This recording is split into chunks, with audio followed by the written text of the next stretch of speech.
Welcome back to the Mountain Morning Show. We love to talk about art here on the program, which is why I'm very happy to have Debra Groesser here with the American Impressionist Society. She's the president. Welcome. Thank you. Thanks for having me. I had a little conversation with my co-host a little while ago about Impressionism, and she was sort of in the impression, sort of under the impression that Impressionism was dying a little bit. But that's not true. Not at all. By any stretch of the imagination. Not by any stretch of the imagination. If anything, it might be growing. Absolutely, absolutely. We've seen our organization over the last 5 years grow from about 1,000 members to 1,500 members from all over the country. That's saying something. It is, it is. And you know, there's kind of a resurgence of plein air painting as well. It's gotten to be very, very popular, and plein air is inherently impressionistic because it's all about painting the effects of light. But that's on location. That's the difference. Is that it? Right. Pretty much. Plein air is done on location, and there's a lot of our artists that don't do plein air, but they're still impressionists. They do their work in the studio. I see. Usually from a photo or something, or from Yeah. their memory sometimes. Photo, memory, sometimes from plein air studies that they've gone really? out and done. Yeah. Oh, Yep. that's an interesting idea. Or a drawing, I suppose, is another way that they might do that. Sure. That's fascinating. I have never thought of that. It seems that maybe Impressionism has sort of a little more of an opening too for people. It seems a little more inviting to artists. Is that right? That's what we're hearing. You know, there are some artists that paint very tightly rendered things, very, you know, almost very photo strong, quality almost level, photorealistic, yeah. And some are very dark. The Impressionist paintings, though, tend to be you know, full of light and color and beautiful brushwork, and people just seem to really relate to that. You know, both artists and buyers. And that can be in watercolors, oils. Yes, the variety. Yes, in fact, our show we have almost 200 paintings, and we have about, I think there's about 10 pastels and about 10 watercolors, as well as the oils.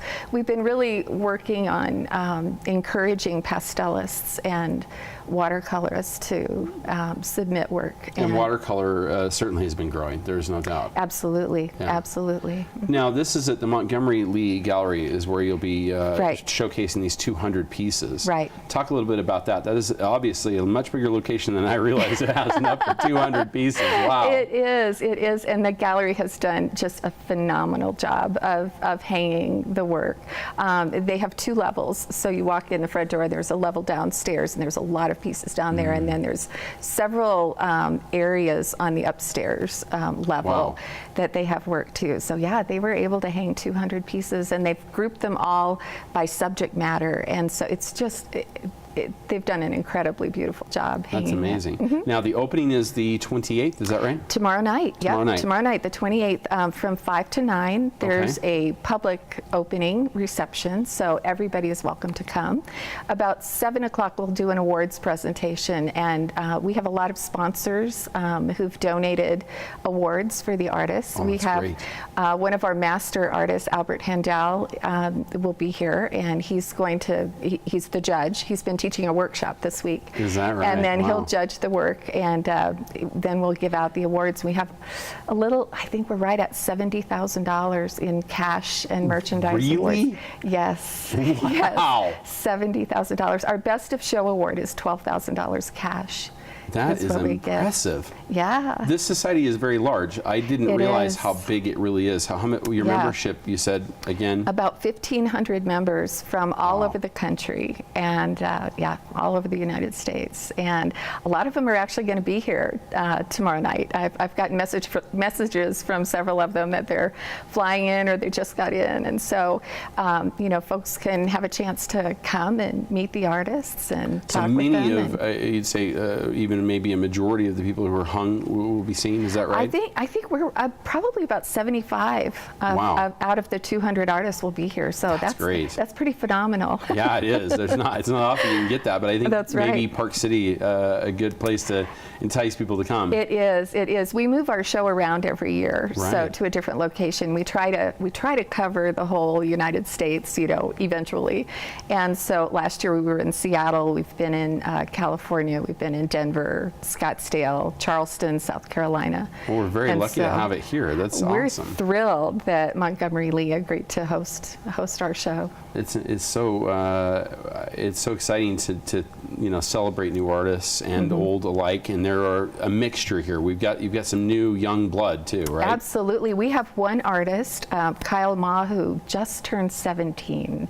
Really? And yeah, and I was shocked when I found out how old he was, but just a phenomenal painting. We've got a lot of younger folks coming up, and then we have some more seasoned ones like myself. Right? You've been painting a while. So I've been painting a while, yeah. That's awesome. Well, let's talk about some of the artists. Who are some of your favorites? Who should we be like, oh, we've got to see this piece? Oh gosh, That puts you on the spot a little bit. that's but pretty impossible. who are your favorites? There's such a variety. There's several in this show that my husband and I personally have in our collection. Okay. Richard Oversmith is incredible.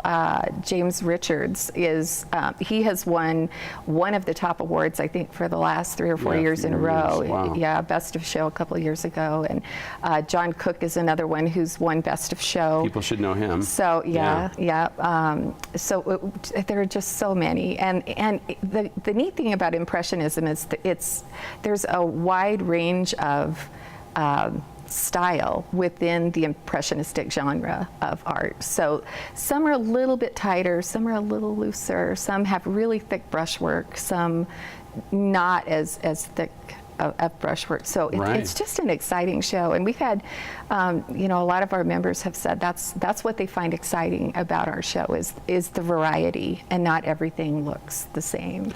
I'm sure though that there is a lot of tie into the masterworks, certainly of Impressionism. When you look at what you're hanging right now with these 200 pieces, can you relate to somebody? We usually look at this, go, wow, there's definitely some of a particular artist, some inspiration. Can you talk about some of those? That Sure. Might be... Yeah, you'll see within Impressionism, we have some pastel pieces that might remind you of Degas. And there's some that are, the classic broken brushwork, like Monet and Sisley and Pissarro and that. So you'll see a lot of, of course, it all started with the French Impressionists, and then we had American artists that went over and studied with them and brought that style back to America. And with the world being so much bigger, and with art being such a big part of it, it's still, we certainly hope always. Do you see in our future people who will be considered masterwork level? Oh, definitely. We actually, we have 22 masters in our organization. We have 3 different membership levels: associate, signature, and master. And to achieve signature membership, you have to have been accepted into 3 of our national exhibitions. Really? And then we have our master artists who are invited, and they are examples of the highest level of quality of Impressionism, and hanging galleries all over the world. And you'll see 13 of our masters have works in this show. So that's awesome. Albert Handel, who I mentioned, is our judge of awards this year. He has a beautiful large piece in there. Kevin McPherson, who is from Taos. He actually won our very first Best of Show award in our very first exhibition. How many years ago was that? And this is our 18th annual. Wow. 18th annual back exhibition. In 99. Yeah. That's exciting. Back in 99. So, and he has an incredible portrait. He's been traveling a lot to China and doing a lot of work with children over in China, and also down in Guatemala. And that's neat. So, spreading it around the world. It's pretty exciting. It's well, really I'll exciting. say, art speaks to everyone, and that's, I think, the thing we need to remember. Absolutely. It's a universal language. It really is a universal language. Are you worried at all when you see that schools are cutting back on the arts? Is that something that for you guys is something that we should all be pushing back against? Personally, I believe so, and I know the majority of our artists, if not all of them, believe that too. Art just enriches children so much, and you know, I know that it's been proven that children who are exposed to art and music and, you know, the humanities do better in school. I had an example of that myself when I was teaching a few years ago of a young man who was failing in school, and he was an incredible artist. And one day his mother came in and I just complimented him, and she was just shocked because he didn't concentrate at school at all and was failing classes. And today I saw him a couple of years ago at an opening of a credit union back in Omaha, where we live, and he was there, and he is now an architect. And Oh my. yeah, and he won an award for the design of this building. And he came up to me that day and he said, "You taught me, because of art, you taught me it was okay to be creative and it was okay to be different." And he said, "I would never be doing this without that." That is touching. And so, yeah, of course, I was in tears. Right. We all were. But, you know, that's just one little example of how important art is to people. You know, creative people have a different learning style and all of that than a lot of people. Not They tend to everyone be learns very the same. hands-on. Right, very Right. visual learners and that. So, yeah, so I love to tell that story. I just think, you know, art is just so important. And we're actually talking about starting some youth programs within our organization. So Well, I that's hope just so. in the discussions stage of discussions. We like to but- hear that because we know in Absolutely. Washington they're doing nothing to help this. In fact, if anything, they're really they're cutting the budgets for art programs throughout the country. Yeah, which is yeah. so awful. It's difficult. It's difficult. So, you know, we hope that, you know, by people seeing us and seeing our show, and you know, that they're encouraged to try painting. You know, a lot of our members do teach and Right. and that too. So, you know, hopefully it'll inspire everybody. There's a little, you know what? I think most people don't realize there's a painter in you at some level, whether you Absolutely. want to embrace it or not, or whether you want to believe that you're decent or good, or Right. whatever the case is. There's something there. Absolutely. And your message, yourself, it can be expressed that way if you're willing to try. Absolutely. And you don't have to do it for a living. You know, Right. you don't have to make it a job Yeah. or that, you know, just do it for the love of it. And one of my favorite quotes is Picasso said, every artist, or every child is an artist, and the challenge is to remain an artist when you grow up. I couldn't agree more. Isn't that great? I love Wow. that. You know, I love that quote. I have to remind myself too that photography and video are arts. and Absolutely. we should be proud of those. Absolutely. But at the same time, I do recall, you know, going and trying my hand a little bit at painting, and I recognize now that very much, I'm definitely an impressionist if there's anything I can do. There you go. It's certainly See? impressionism. But you know, the truth is that even if I wasn't particularly excited about what I was able to do in college with a professor that said, "Yeah, you're not an artist."